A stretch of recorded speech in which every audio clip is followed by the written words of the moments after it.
अस्सलाम वालेकुम। तो C plus plus programming language start करने जा रहे हैं।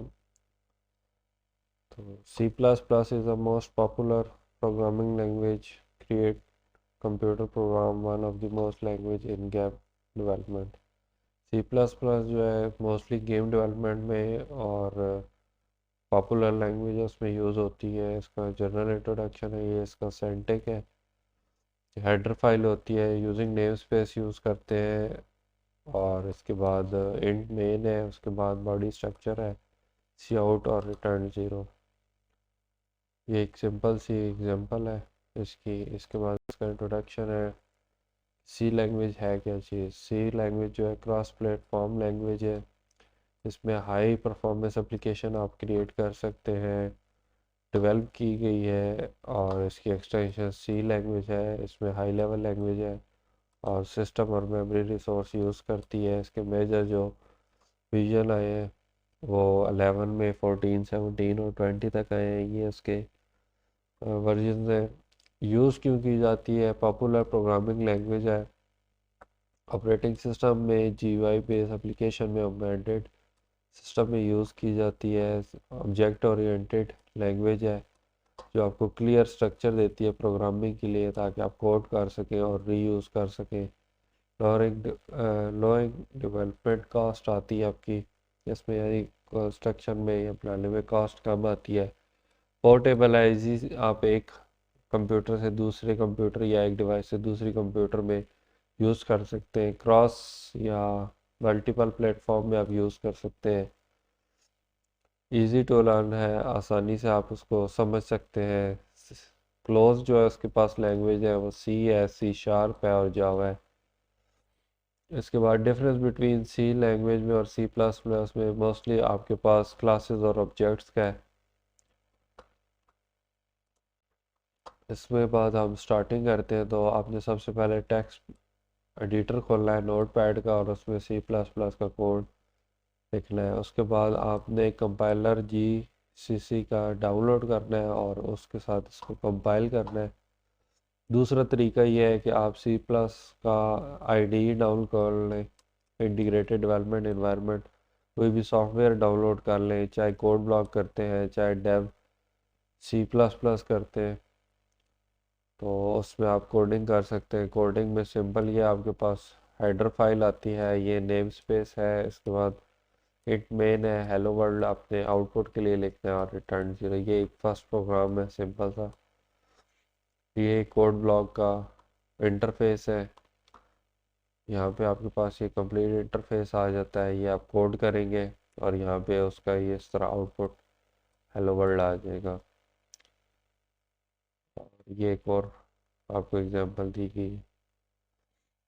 सिंटैक्स को देख लेते हैं। सिंटैक्स आपके पास सिंपल है, हेडर फाइल होती है, उसके बाद नेम स्पेस है, इंट मेन है। अब हेडर इंक्लूड से क्लियर हो जाता है कि हेडर फाइल है लाइब्रेरी में, इसके पास इनपुट आउटपुट आईओ स्ट्रीम के अंदर जो डिटेल है वो इनपुट आउटपुट की है। उसके पास नेम स्पेस जो यूज़ हो रहा है, नेम स्पेस बेसिकली आपके ऑब्जेक्ट और वेरिएबल को स्टैंडर्ड लाइब्रेरी से डिक्लेयर करता है, इसलिए आपको एरर नहीं आता। उसके बाद आपके पास करली ब्रैकेट्स हैं, ये आपके बॉडी स्ट्रक्चर को डिक्लेयर करते हैं, सी आउट आउटपुट के लिए है। उसके बाद मेन का फंक्शन जो होता है आपको डिक्लेयर करता है कि यहाँ से प्रोग्राम स्टार्ट हो रहा है, और रिटर्न ज़ीरो का मतलब ये है कि जो मेन फंक्शन है उसमें आंसर प्रिंट कर दें। ये सिंपल सा आपके पास प्रोग्राम है। अगर आप यूजिंग नेम स्पेस यूज़ नहीं कर रहे, ठीक है, एसटीडी, तो आपको हर सी इन सी आउट के साथ एसटीडी डबल कॉलन लगाना पड़ेगा, तो फिर आप यूज़ कर सकते हैं।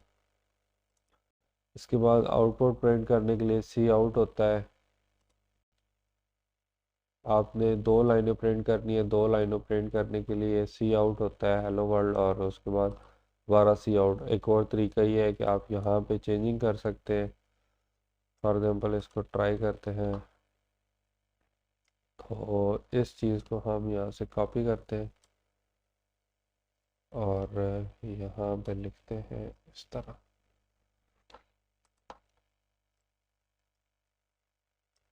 अगर हम इसको अब कंपाइल करें, रन करें,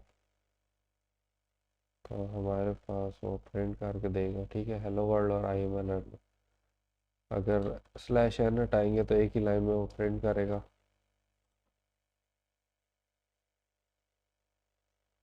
ये एक लाइन में आ गया। तो ये आपके पास सिंपल सी आउटपुट के लिए है। इसके बाद आपके पास कमेंट्स हैं। कमेंट्स में आप डबल स्लैश यूज़ करते हैं किसी भी लफ्ज़ को या मुहावरे को कमेंट करने के लिए, ठीक है। और मल्टीपल लाइंस के लिए आप स्टार स्टैरिक यूज़ करते हैं, जिस तरह यहाँ पे किया गया है।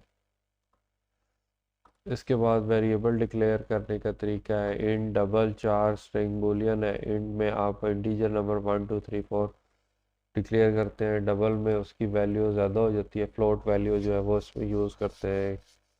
चार में करैक्टर वैल्यू आती है ABC, सिंगल अल्फ़ाबेट आएगा जिस तरह आपकी ग्रेड वगैरह रिजल्ट कैलकुलेट होता है। स्ट्रिंग में आपके पास अल्फ़ाबेट्स कंप्लीट आते हैं जिस तरह हेलो वर्ल्ड है, और बुलियन में ट्रू और फॉल्स आता है। सिंटैक्स इसका ये, यहाँ पे डेटा टाइप आएगी, यहाँ पे उसका नाम आएगा और यहाँ वैल्यू आएगी। जिस तरह इंट है माय नाम इज इक्वल टू 15 है, तो माय नाम के अंदर 15 प्रिंट होगा, ठीक है। तो सी आउट में माय नाम जब करेंगे आपके पास आंसर 15 प्रिंट होगा। यहाँ पे आप देखें तो माय नाम के अंदर 15 है और यहाँ पे आप उसको 10 की इक्वल कर रहे हैं, तो आउटपुट में 10 की इक्वल आएगा क्योंकि ये वाली वैल्यू अपडेट हो जाएगी 10 से। मल्टीपल वेरिएबल डिक्लेयर करने का तरीका ये है कि int x is equal to 5, y 6 और जेड, ठीक है। इस तरह भी आप डिक्लेयर कर सकते हैं और इंडिविजुअल एक लाइन पे भी कर सकते हैं। इसके बाद आपके पास ये पैटर्न है,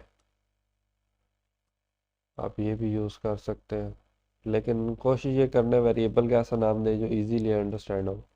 कांस्टेंट वो चीज़ होती है जिसकी वैल्यू चेंज नहीं होती। अगर कांस्टेंट इंट आप लिख देते हैं, 10 लिखते हैं, तो यहाँ पे एरर आएगा क्योंकि ऑलरेडी आपने 15 लिखा हुआ है, तो वो 10 में अपडेट नहीं होगा।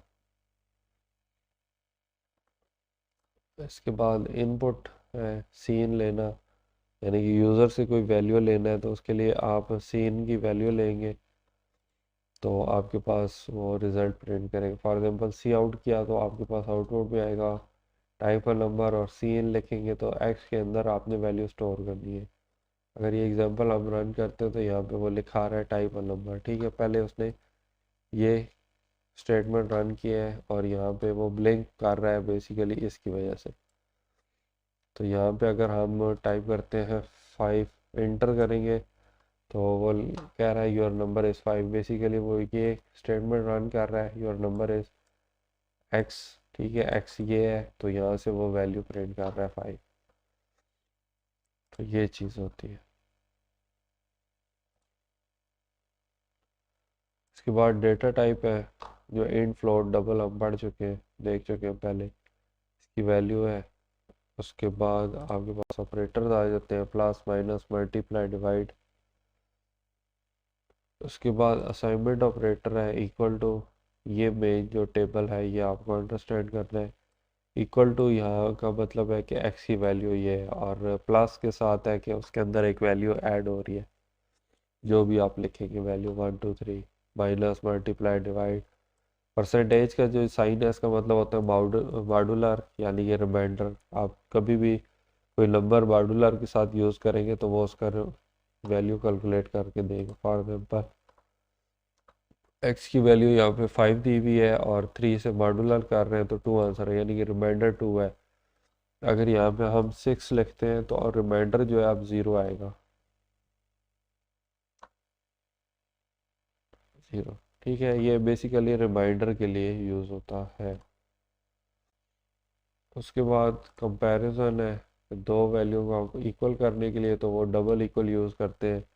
मैथ में आप सिंगल इक्वल यूज़ करते हैं, कंप्यूटर में डबल इक्वल होता है। Not equal to, greater than, less than, equal to, greater than, equal to. उसके बाद लॉजिक एंड है, एंड और नॉट। दो वैल्यू को जब आप यूज़ करते हैं तो वो उसके लिए होता है, यानी कि एक एक्स की वैल्यू वो आप दो जगह कंपैरिजन कर रहे हैं तो उसके लिए दरम्यान में एंड का ऑपरेटर लगता है, या और का, या और नॉट का, ठीक है। उसके बाद आपके पास बाकी वैल्यूज आ जाती हैं। स्ट्रिंग स्ट्रिंग में अल्फ़ाबेट्स आते हैं आपके पास। आप पूरा लेटर जो है कहीं साइन कर सकते हैं ग्रीटिंग के लिए। स्ट्रिंग जो है एरे के टॉपिक है, तो उसमें रिपीट हम पढ़ेंगे। अभी जनरल हम पढ़ रहे हैं मैक्स में इनके फार्मूले हैं, मतलब कि मैक्सिमम नंबर निकालना हो तो आप मैक्स का फंक्शन यूज़ कर सकते हैं। हेडर के लिए आपने हेडर इंक्लूड करना है मैथ का, ठीक है। जिस तरह ये मैथ का हेडर इंक्लूड किया गया तो तब ये इसके रूट राउंड लॉजिक यूज़ हुए हुए। बूलियन के लिए ट्रू फॉल्स होता है। कंडीशन आपके पास इफ़ की स्टेटमेंट